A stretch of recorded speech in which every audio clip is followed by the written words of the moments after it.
Salam dan bahagia Bapak Ibu Guru hebat. Bersama saya Dewi Intan Haryanja, SMA Negeri 5 Kundur, calon guru penggerak Angkatan 9 Kabupaten Karimun, Kepulauan Riau. Dalam koneksi antar materi modul 3.2 Pemimpin dalam pengelolaan sumber daya. Perkenalkan, saya sendiri Dewi Intan Haryanja dan pengajar praktik saya Ibu Intan Diana dan fasilitator saya Bapak Edi Sarwito. Tujuan pembelajaran khusus kali ini adalah calon guru penggerak mampu menghubungkan materi modul ini dengan modul-modul yang didapatkan sebelumnya. Pertanyaan pemandu yang pertama, buat kesimpulan tentang apa yang dimaksud dengan pemimpin pembelajaran dalam pengelolaan sumber daya dan bagaimana Anda bisa mengimplementasikannya dan masyarakat sekitar sekolah.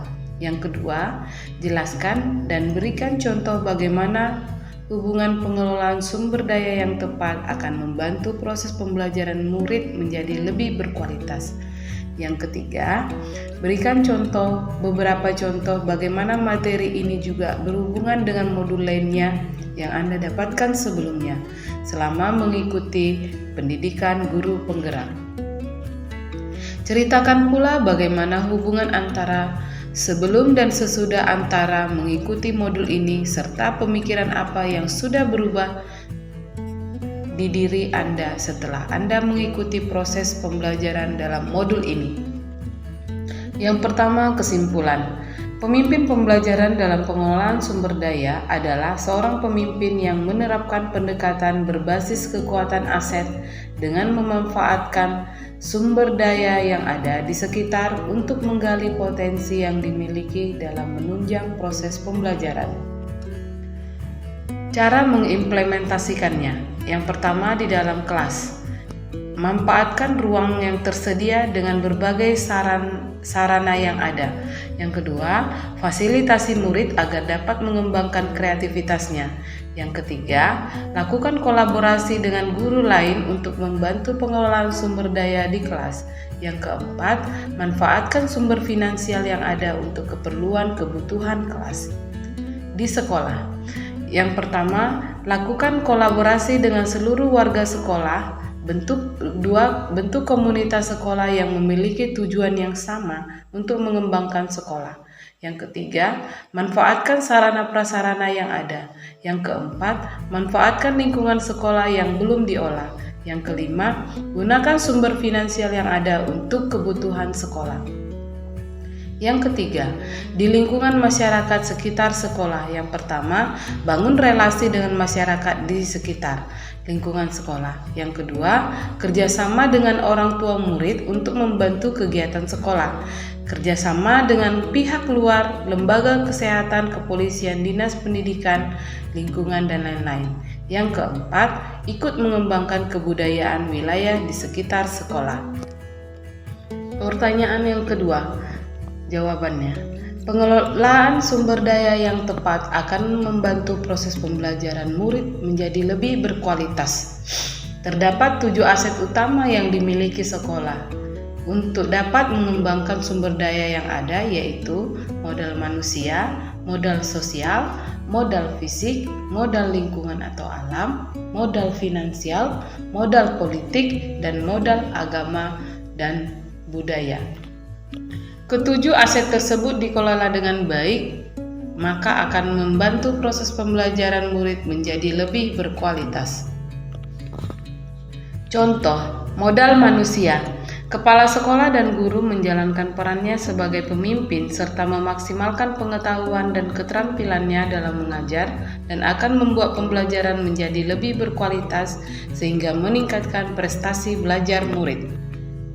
Yang kedua, modal fisik, sarana dan prasarana, serta seluruh ruangan di sekolah jika dikelola dengan baik akan menunjang kegiatan belajar mengajar sehingga kualitas pembelajaran dapat meningkat. Yang ketiga, modal sosial, norma dan aturan yang jelas seperti tata tertib atau keyakinan sekolah dibuat agar murid memiliki kesadaran diri akan pentingnya disiplin positif, sehingga akan tercipta suasana pembelajaran yang kondusif, aman, dan nyaman.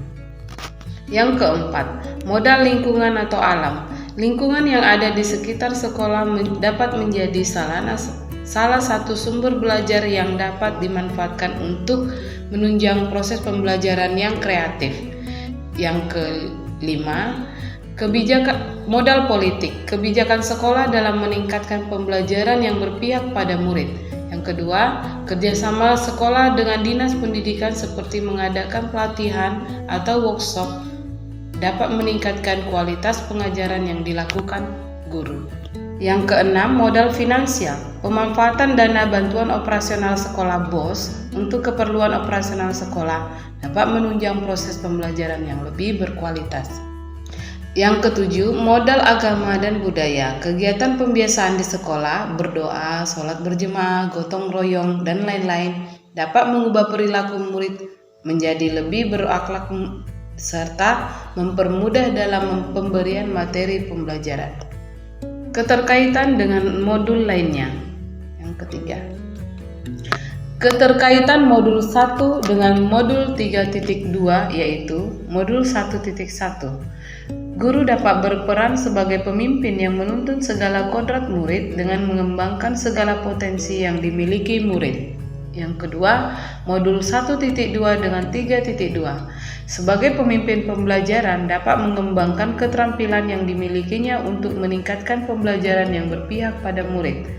Keterkaitan dengan modul 1.3 yaitu seorang pemimpin harus memiliki visi ke depan untuk melakukan perubahan ke arah yang lebih baik dengan berpikir berbasis kekuatan atau aset. Keterkaitan dengan modul 1.4. Budaya positif diperlukan dalam menumbuhkan akhlak yang baik sebagai aset dalam modal budaya agar tercipta suasana pembelajaran yang nyaman. Keterkaitan modul 2.1 dengan 3.2 dengan modul 3.2. Yang pertama, modul 2.1. Guru dapat menerapkan pembelajaran berdiferensiasi sesuai dengan kebutuhan belajar murid, sehingga dapat memaksimalkan potensi atau sumber daya yang ada pada murid.